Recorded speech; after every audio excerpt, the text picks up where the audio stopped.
guys, my name is Sherry. I'm a realtor in Vancouver, and today I like to discuss a very interesting topic in regards to the vaccination passport that is going to be required in BC starting September the 13th. And how is that going to affect the real estate market in Vancouver? So, for those of you who aren't fully aware of what's happening, as of September 13th of 2021, so that will be just a few weeks from now, the government of BC will start to require everyone to have a proof of vaccination. I'm just reading off their website right now. By the order of the Provincial Health Officer, the PHO, proof of vaccination will be required to access some events, services, and businesses starting September the 13th. This should be interesting.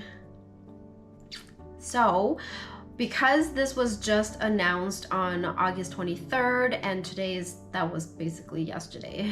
Today's the 24th, I'm making this video now. So we don't have all the full details on specific businesses that will be affected. But in terms of who's going to have to do this, basically anybody who is 12 years of age or older, so people who are born in 2009 or earlier. If you are going to an indoor ticketed concert, theater, dance, symphony, or sporting event, indoor and outdoor dining at restaurants, pubs, and bars, nightclubs and casinos, movie theaters, gyms, pools, and recreational facilities, does not include your youth recreational sports, the indoor high-intensity group exercise, indoor organized gathering like weddings, parties, conferences, meetings, and workshops, indoor organized group recreational classes and activities like pottery and art, does not include K-12 school and before and after school programs though. And then post-secondary on-campus student housing. Note here, students must be partially vaccinated by September 7th. This means if you are, this is not elementary school, not high school, but post-secondary, you will need to be vaccinated. And you'll need to have proof of it. Events, businesses, and services will ask to see your proof of vaccination and a valid government ID. And this requirement is in place until January 31st of 2022, subject to extension. Oh my goodness, I didn't think that this day was gonna come, but it has come. So for anybody who hasn't yet been vaccinated, you need to go and do it now. Otherwise, you won't be able to attend a lot of the things that are happening within this province.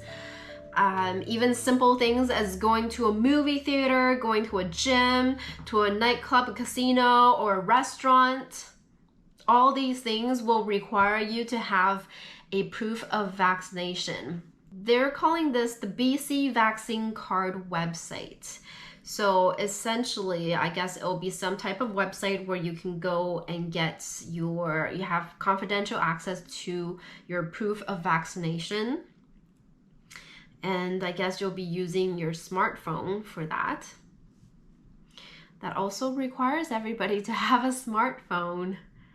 This is a little bit insane. I gotta find out because okay, my parents, they both have iPhones, but they're not very good at using them. So this will definitely have to be one of those things I might have to teach them. That's interesting. They're both in their late 60s, so they're in retirement age. So like, using a smartphone is not on the top of their list. So this is interesting. And bring a phone with them whenever they go out is also not a high priority on their list. So this is gonna change their everyday life. Oh, wow.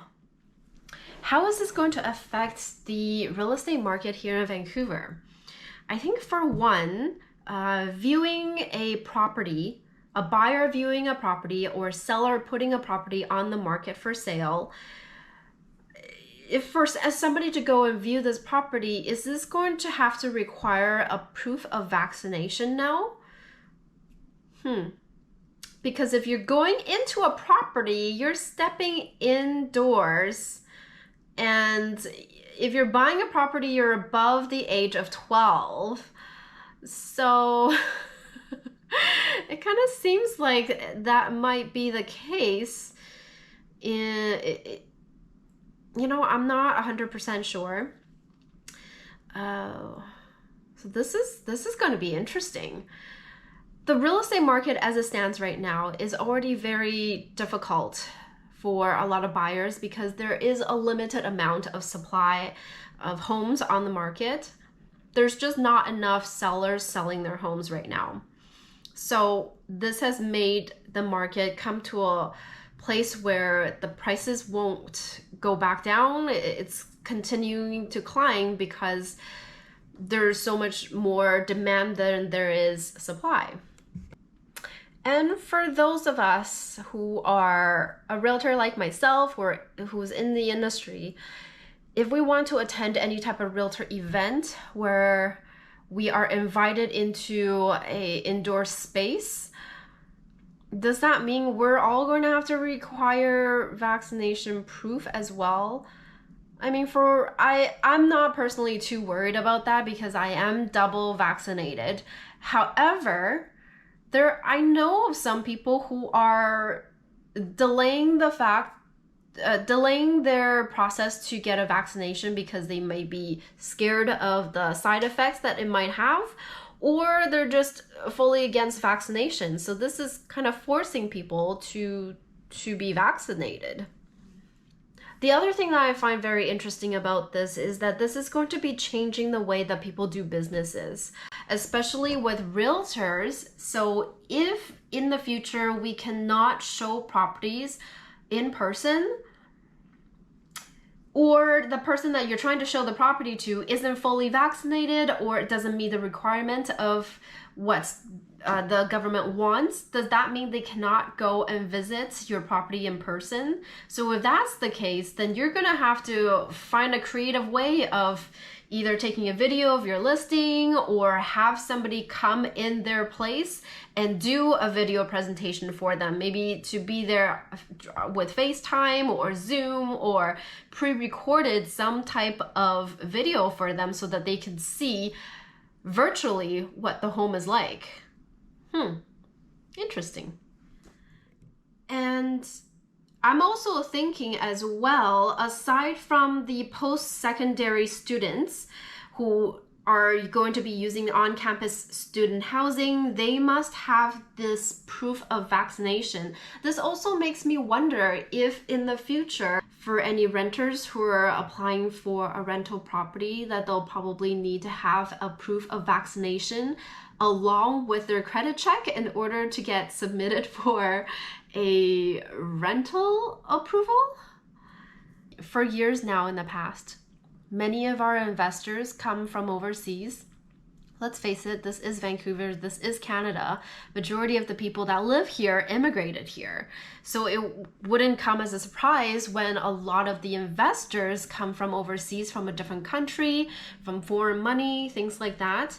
So if they are no longer able to be qualified under the new regulations for the BC vaccination proof, maybe because they had their vaccinations done in a different country and maybe the vaccine is not recognized here in Vancouver, what's going to happen? Are they not going to be able to see real estate?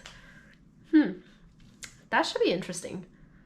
And then if you really, really think about it, there are a lot of businesses that are requiring their employees to go back to the office for work.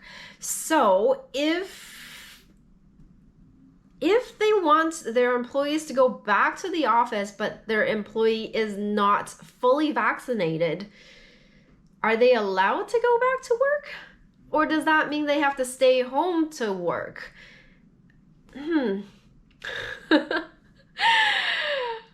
I could see this becoming an issue where the employees are not fully vaccinated. Maybe they only have one vaccine done, or they just don't want the vaccine done at all.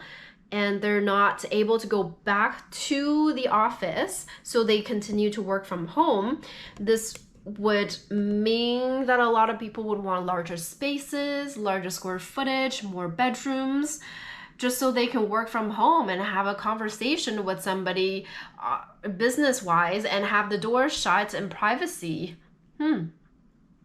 So I can see that the real estate market is still going in the direction of larger square footage, larger homes, more bedrooms perhaps, and this is probably going to be a trend that will continue.